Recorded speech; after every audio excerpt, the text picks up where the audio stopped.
Hey, what's up, guys? It's David Norrie here, and I want to let you in on a big secret. Not really a big secret, but I'm a big believer in simplifying things. I'm going to let you in on two simple rules that could really make things click for you this year.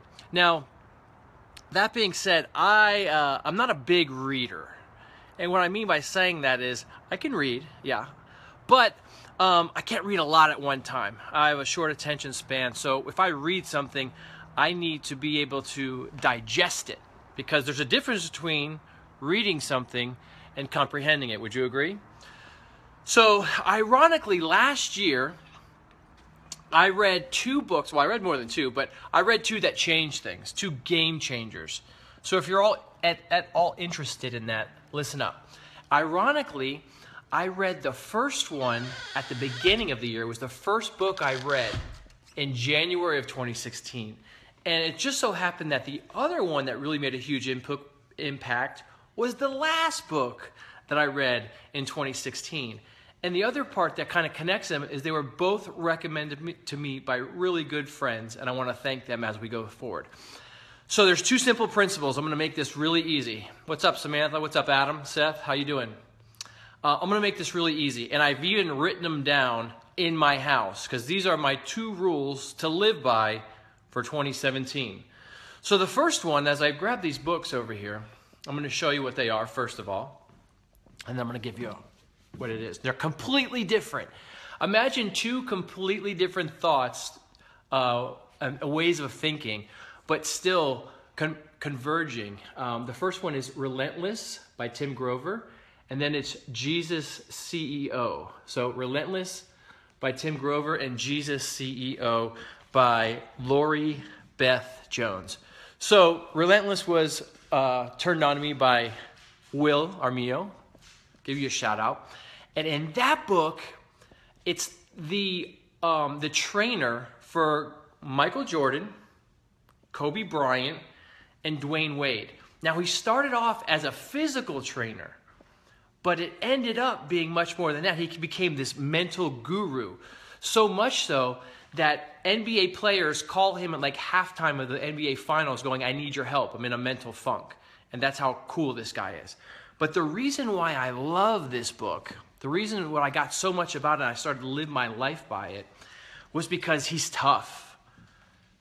Tim Grover was tough. He says, if these guys pass out during my drill, he goes, I go over there and I throw a towel on them. I said, when you're done, throwing up, get back in and join this drill. He doesn't play any favorites, and he's rough on people. But here's my first rule, and this is what Tim Grover. Can you read that? If it's backwards, I'm not sure.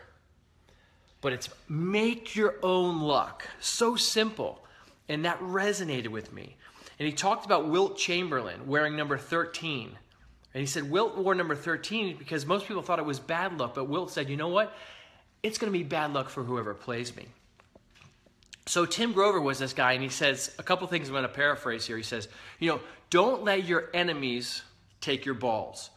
Don't let them set up shop in your head, because that's what happens, is you have people that will be distractors, and they'll set up shop in your head.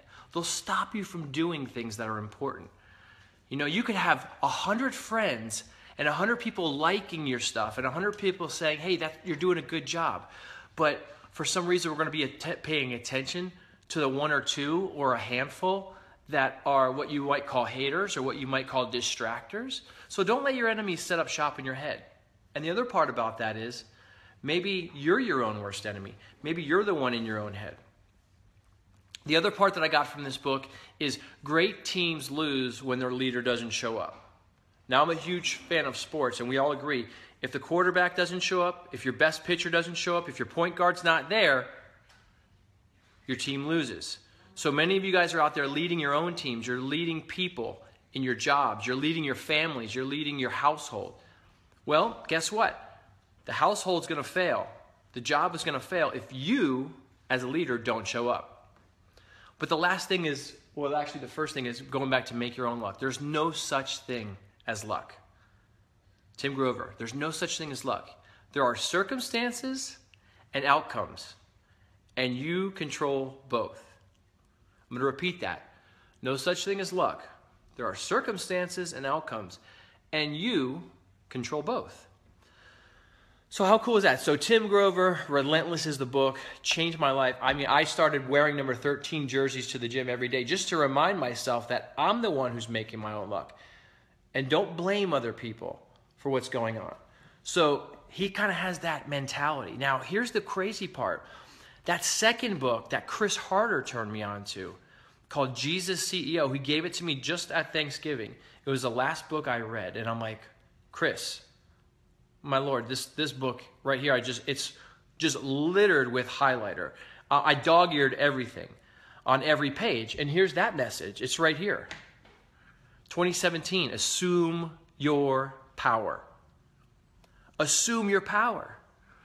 Now, in this book, it gives all kinds of correlations, how Jesus led his people and how he was a great leader, and how those same principles and theories we can use today in our own businesses, in our own households, leading the people that we lead. Now, assume your power was one of those things in the book that I really gravitated to, because there's just one chapter and it says, power is assumed, not granted. And it was so simple. Power is assumed, not granted. And I've been telling the people that I coach, I've been telling the people in my Speak Up group, look, if you're waiting for somebody to come and knock on your door and say, hey, how are you? I've got your power right here. Now you can go out and change the world. Pat you on the back. Go ahead. It doesn't happen that way. If you look at the people who step up, if there's a room full of people and someone's like, I need a volunteer, and that person might not be the best equipped. They may not be the smartest one, but they're the one raising their hand going, I'll do it. Boom. Power is assumed, not granted. Don't wait for somebody to come on, knock on your door and say, hey, now is the time. The stars are aligned. Everything's perfect. You now have this special pixie dust, and you can go out and change the world and do your thing. It's not realistic. You go out there and you start doing it. So in this book, Jesus CEO, a couple of the other things he says is Jesus was neither royalty nor a warrior. Now think about 2,000 years ago.